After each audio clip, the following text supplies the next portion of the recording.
Hello and welcome back. Today's session will revolve around acute suppurative inflammation. Let's begin with a case. A 50-year-old man complains of fever, chills, vomiting, and midline abdominal pain. Over the next few hours, the pain worsens and is localized to the lower right quadrant. Physical examination discloses tenderness and rebound tenderness in the lower right quadrant. He undergoes laparoscopic surgery to remove the appendix. Let's look at the gross and microscopic appearances of the excised appendix. Compared to the normal appendix, this excised appendix is markedly hyperemic and swollen with purulent exudate on the serosa. Microscopically, there is extensive neutrophilic infiltrate in the mucosa, muscularis, serosa, and its surface. Therefore, neutrophils diffusely infiltrate the entire wall of the appendix. The diagnosis is acute phlegmolous appendicitis, a diffuse suppurative inflammation. Now, we need to know what is suppurative inflammation, what are the main causes, which are the main affected sites, what are the morphological features of different types of suppurative inflammation, and what are the outcomes.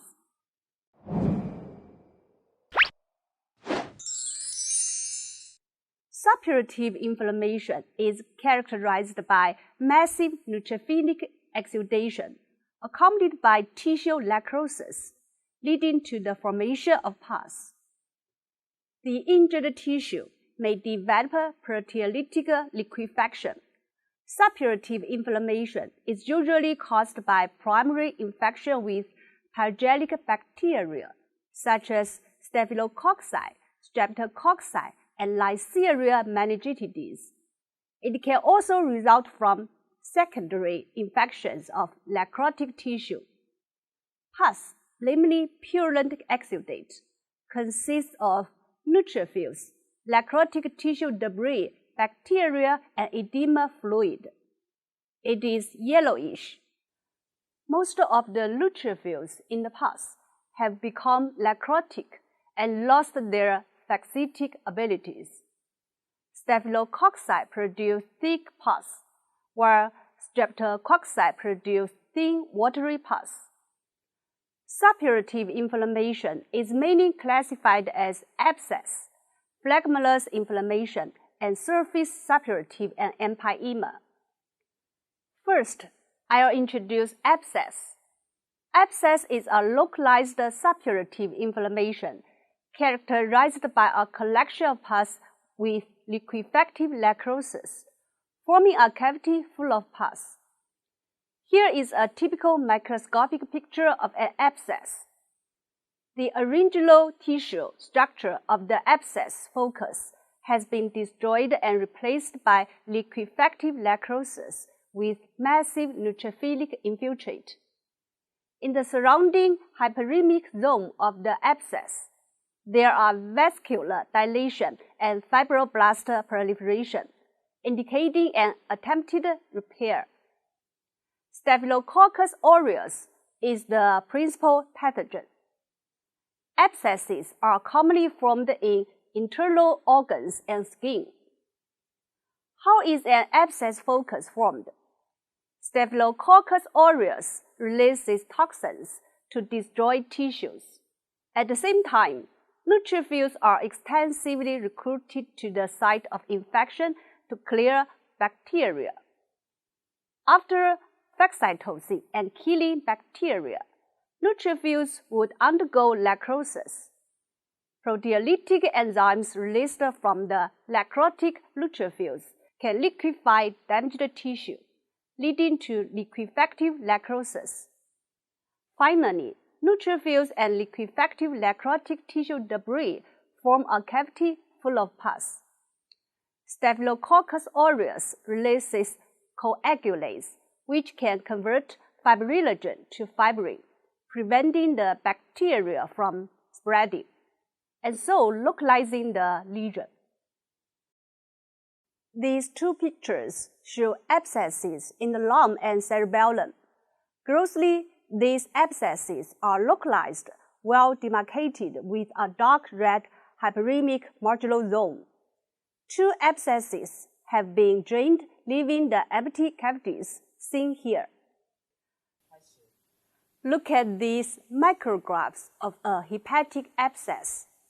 They reveal the hepatic abscess contains extensive neutrophils and liquefactive necrotic tissue debris with a surrounding hyperemic zone.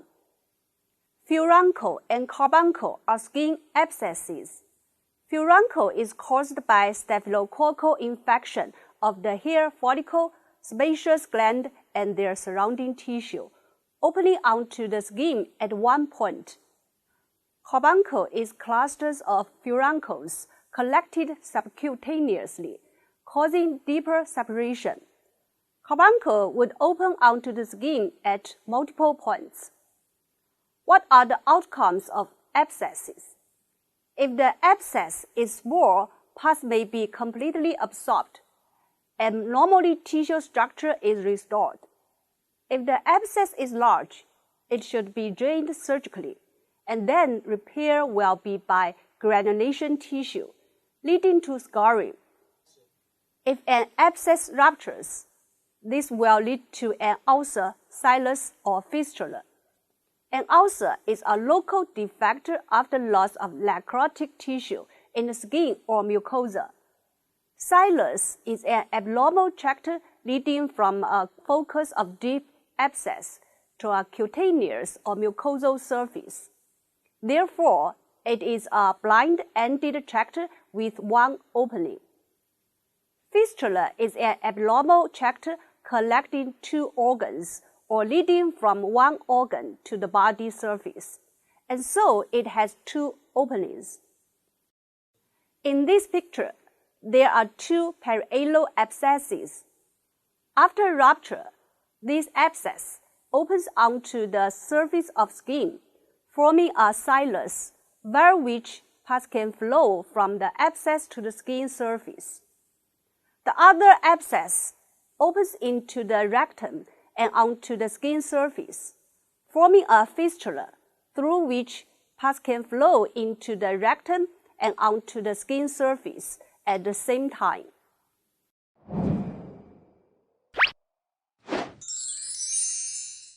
Now, let's move on to phlegmolous inflammation. It is diffuse suppurative inflammation that spreads in loose collective tissue without obvious tissue liquefaction. The most common cause is infection with hemolytic streptococci, where the inflammation spreads rapidly. This is because hemolytic streptococci release hyaluronidase and streptokinase to degrade hyaluronidases and fibrins respectively, resulting in rapid dissemination of the pathogen in loose collective tissue. Grossly, the lesion of phlegmolous inflammation shows diffuse erythema and swelling without clear demarcation.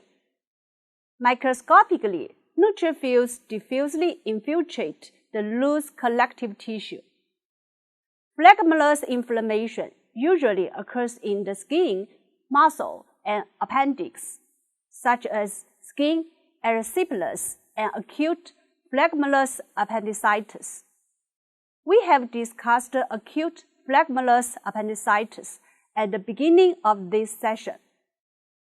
Resolution is the ideal outcome of phlegmolous inflammation, resulting in restoration of normal tissue structure. However, if occurring in the submandibular space, the inflamed lesion with high local pressure would compress the larynx, leading to asphyxia. Due to the nature of rapid spread, a patient with phlegmolous inflammation would easily develop systemic toxic symptoms.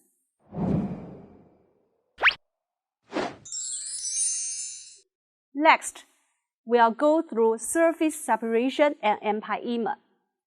Surface suppuration is an acute suppurative inflammation occurring in the serosa or mucosa, such as acute pyrogenic meningitis.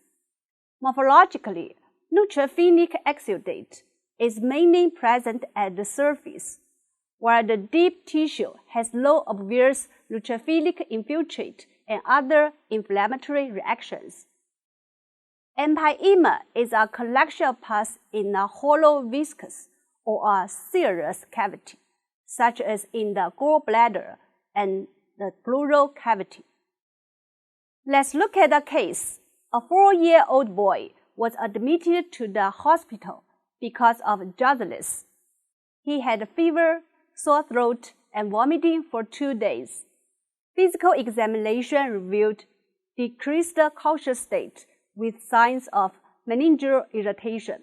Unfortunately, the boy died 1 day after admission. Autopsy was performed. These are the gross and microscopic pictures of the boy's brain. Grossly, the meningeal vessels are engorged and prominent, and some yellow purulent exudate is seen beneath the meninges, obscuring the sulci and gyri. Microscopically, the leptomeningeal blood vessels are dilated and congested, and extensive neutrophils fill the subarachnoid space. The cerebral parenchyma is not affected by inflammation. According to the clinical manifestation and pathological changes, the boy had acute pyrogenic meningitis, where neutrophils mainly migrated towards the brain surface, belonging to surface suppuration. Acute pyrogenic meningitis is most commonly caused by infection with Neisseria meningitidis in adults, and also streptococcal pneumoniae and Haemophilus influenza in young children, involving the leptomeninges within the subarachnoid space. If the infection spreads into the underlying brain, it will lead to meningoencephalitis.